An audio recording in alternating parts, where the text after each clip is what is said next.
Graças a paz, mais uma manhã com vocês neste quadro Café com Reflexão. E esta semana tirei para estar falando com vocês mesmo, né? Acerca de 5 níveis de relacionamentos que o cristão pode ter com Jesus, ou 5 tipos de relacionamentos, né, que o homem pode ter para com Jesus. E trouxe a proposta do primeiro relacionamento como sendo o amigo do noivo, referindo-se a João Batista, lá no Velho Testamento, né? Ainda citei Gênesis 24 também, como Eliezer, servo de Abraão. E depois falei outro segundo nível de relacionamento, amigo do amigo, quando Jesus propõe, já não vos chamarei mais de servos, mas de amigo. E depois trouxe outro nível de relacionamento, falei que haveria de ficar um pouco mais apertado a compreensão disto, que seria o discípulo do mestre. E depois falei para vocês ainda do 4º tipo de relacionamento, que seria o servo do seu Senhor. E hoje eu quero estar tentando abordar para vocês. O tempo é curto. Se não der para falar de uma vez só, eu falo de 2 vezes, mas 5º tipo de relacionamento, a noiva do noivo, não é? Então, amigo do noivo, amigo do amigo, discípulo do mestre, servo do seu senhor e noiva do noivo. Quando a gente para tentar trabalhar esse conceito da noiva do noivo, a gente vai esbarrar em um bocado de questõezinhas aqui, do ponto de vista escatológico, cronológico e assim por diante, mas eu quero tranquilizá-los porque qualquer forma de pensamento que seja do ponto de vista escatológico acerca do que eu vou falar aqui não vai interferir em nada no processo da salvação, mas tão somente no processo do nosso aprendizado. E antes de começar mesmo a tratar deste assunto, quando eu vim para as igrejas de Cristo e fui lecionar no seminário de teologia, na época, na ETIC, Escola de Educação Teológica das Igrejas de Cristo, como recém-chegado, me deram logo a matéria escatologia, então estudo das últimas coisas. E por compreender bem, antes de vir para as igrejas de Cristo mesmo, ter feito um apanhado bem amplo, eu pude trazer em mim a compreensão que dentro das igrejas de Cristo, a frase que a gente traz como frase mesmo, que caracteriza as igrejas de Cristo, nas coisas essenciais, unidade, nas não essenciais, liberdade em todas as coisas, amor. E o movimento de restauração Igreja de Cristo, ele começa lá em 1700, quase finalzinho do século XVIII, início do século XIX mesmo, né? 1700 e pouquinho, para 1800 e qualquer coisa, bem logo ali no início mesmo. A proposta era reunir os crentes que estavam desviados, insatisfeitos com suas igrejas, e trazer um só credo, que era Jesus Cristo, uma só regra, onde a Bíblia fala, nós falamos, onde a Bíblia cala, nós calamos. E um slogan, não os únicos, mas unicamente cristãos. E aí, sabendo disto, que a Igreja de Cristo já tem a sua origem formada por presbiterianos e batistas, eu compreendi que então tinha que fazer um dever de casa sobre tudo isto e fui trabalhar a teologia escatológica das Igrejas de Cristo.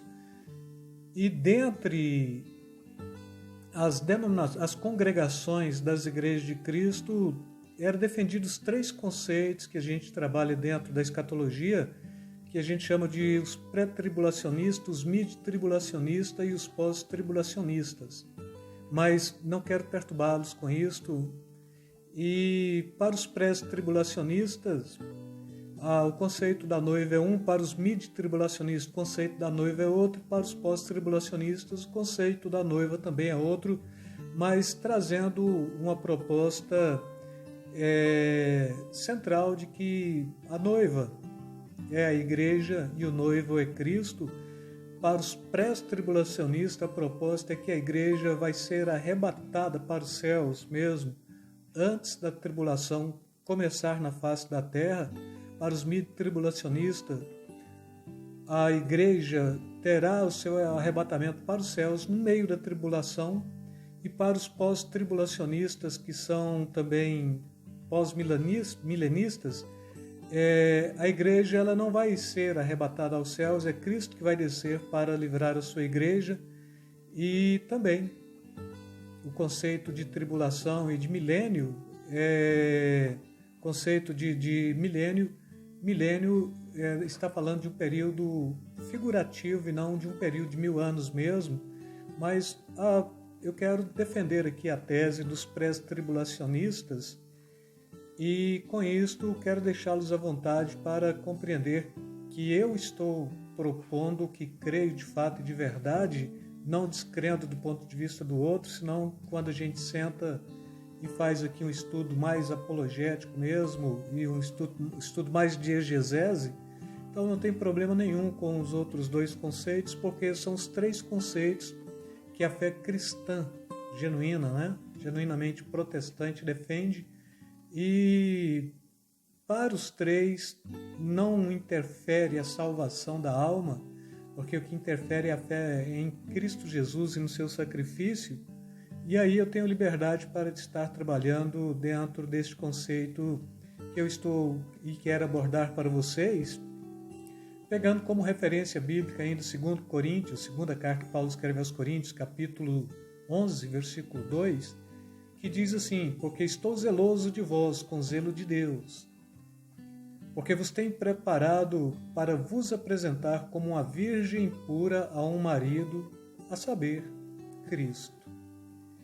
E o casamento, irmãos, neste contexto do símbolo na igreja e no Velho Testamento, é interessante, porque a figura do casamento é usada frequentemente tanto nas Escrituras para representar a relação de Deus com a nação de Israel no Velho Testamento, quanto também para representar a união de Cristo com a igreja, o que a gente chama de as bodas do Cordeiro, trazendo o simbolismo deste conceito mesmo no Novo Testamento, do casamento de Cristo com a igreja.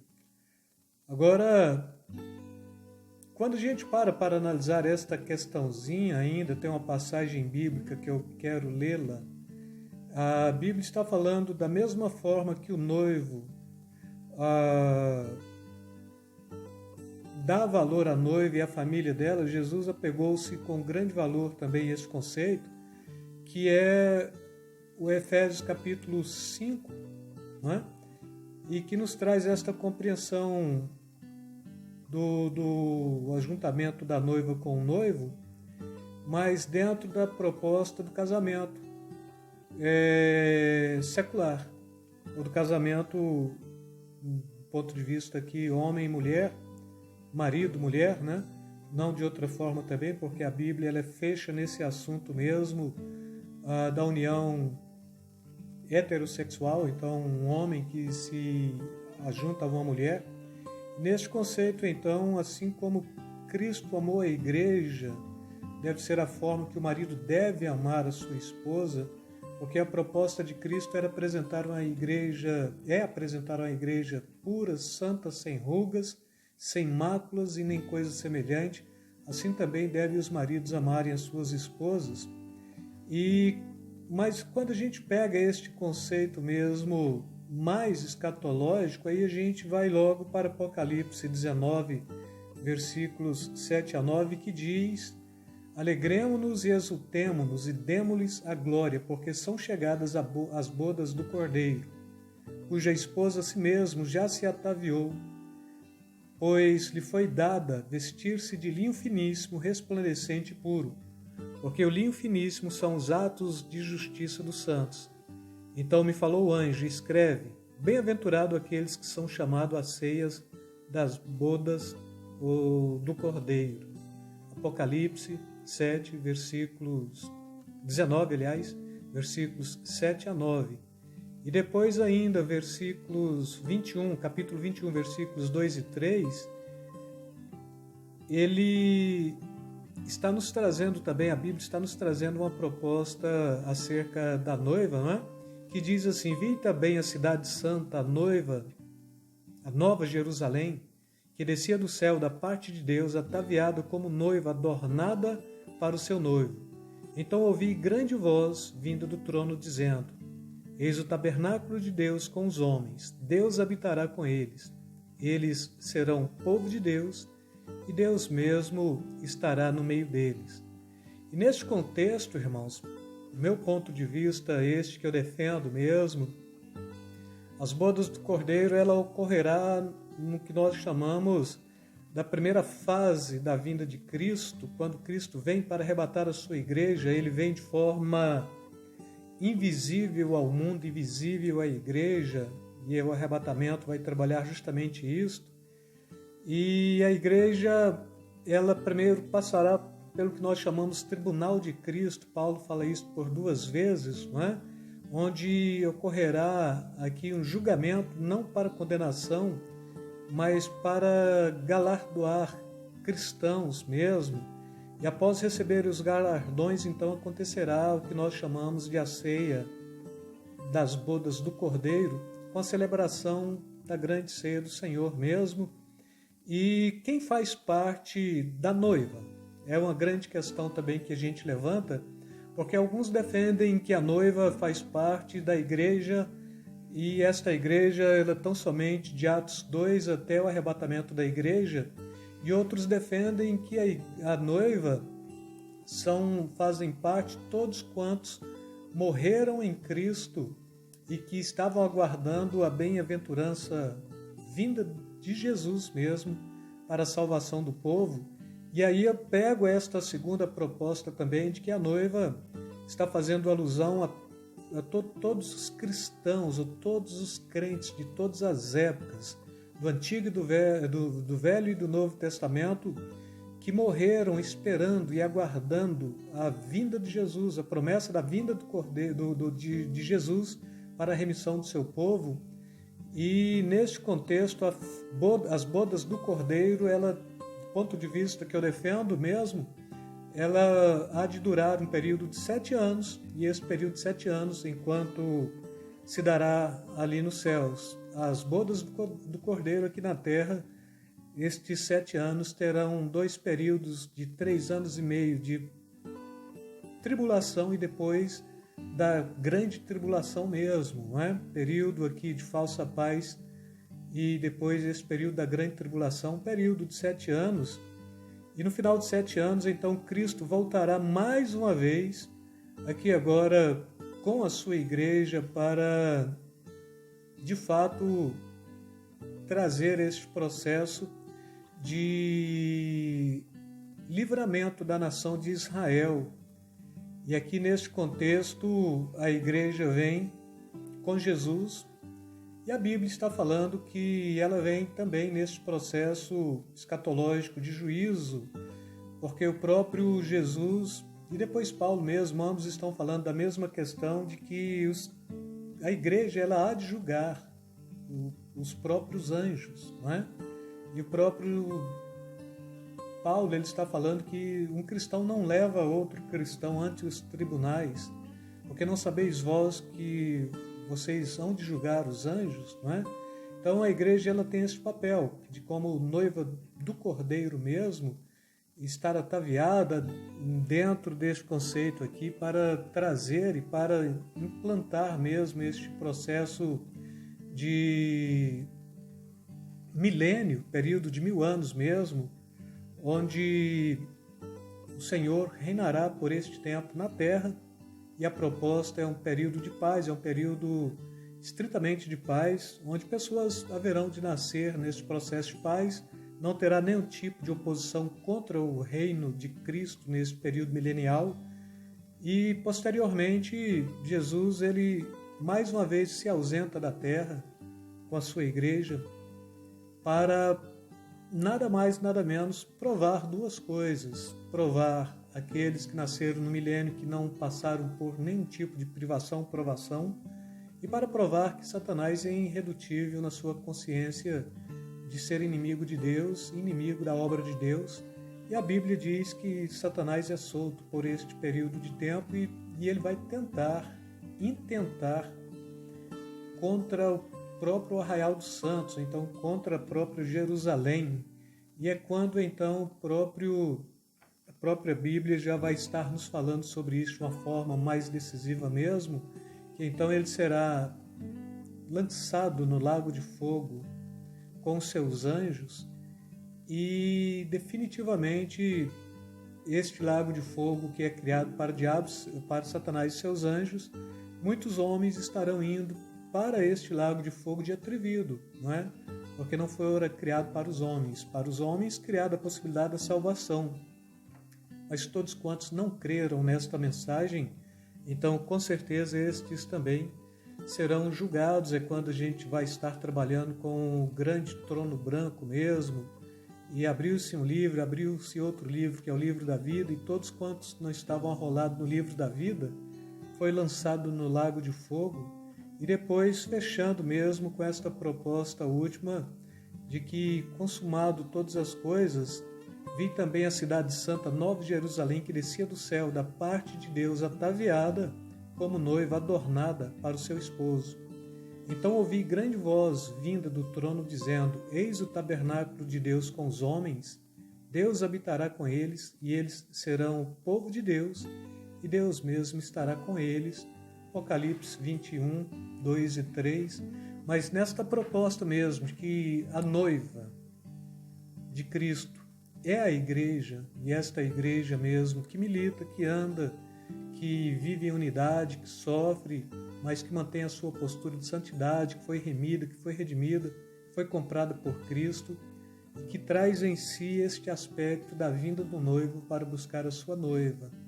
É uma questão complexa para se falar em pouco tempo, como estou falando, porque demanda muito tempo mesmo, e com certeza é bem provável que muitos talvez tecerão comentários do ponto de vista de que não creem no arrebatamento da igreja, ou creem no arrebatamento da igreja no meio da tribulação, mas como eu falei, nenhuma destas condições de pré-tribulacionista, mid-tribulacionista, pós-tribulacionista vai interferir na salvação dos que creem mesmo. Somente quero deixar esta minha posição também, e tenho mais base bíblica para crer nela, mesmo sendo a posição mais nova dentre as três posições, é a que eu mais creio, é a que eu mais defendo. E assim, irmãos, caso esteja errado, eu não perdi a minha salvação. Caso eu esteja certo, então eu estarei subindo para os céus antes do início da tribulação. Caso não parta para o Senhor antes, não é? Quando Jesus vir buscar a sua igreja mesmo, para que de fato a gente possa ser livre deste processo da tribulação por um período de 7 anos, onde estará acontecendo as bodas do Cordeiro mesmo nos céus. E se falar, bom, e os convidados, quem são? Alguns propõem que são judeus, outros propõem que são os anjos. Eu proponho que são os anjos, com muita naturalidade também, e ainda asseverando que se Jesus vem buscar a sua noiva, aqueles que sofrerem, que padecerem aqui, que tiverem que entregar as suas vidas mesmo, em detrimento da tribulação, por amor a Cristo, e não negando mesmo a realidade de Cristo, com certeza estes serão os mártires, terão salvação, mas para mim, estes é que não fazem parte do que nós chamamos a noiva de Cristo. Mesmo sendo salvos, eles não estarão neste processo aí, porque então já estará fechado este tempo da manifestação das bodas do Cordeiro, da festividade mesmo das bodas do Cordeiro, e estes que vierem depois mesmo não serão reputados como noiva, mas nós que estamos aguardando, nós que estamos ansiando por isto, seremos reputados como noiva de Cristo. Com isso, mais uma vez, quero deixar aqui um beijo na alma, um beijo no coração de cada um de vocês. Teçam um comentário de vocês. Caso tenha sido muito complicado este assunto, trabalho ele com muita facilidade aí. Semana que vem, em 5 ministrações bem light, bem tranquila, para todos compreenderem bem o processo de noiva e quando se dará, né, o casamento, a união de Cristo com a igreja. Deus os abençoe rica e abundantemente, amados.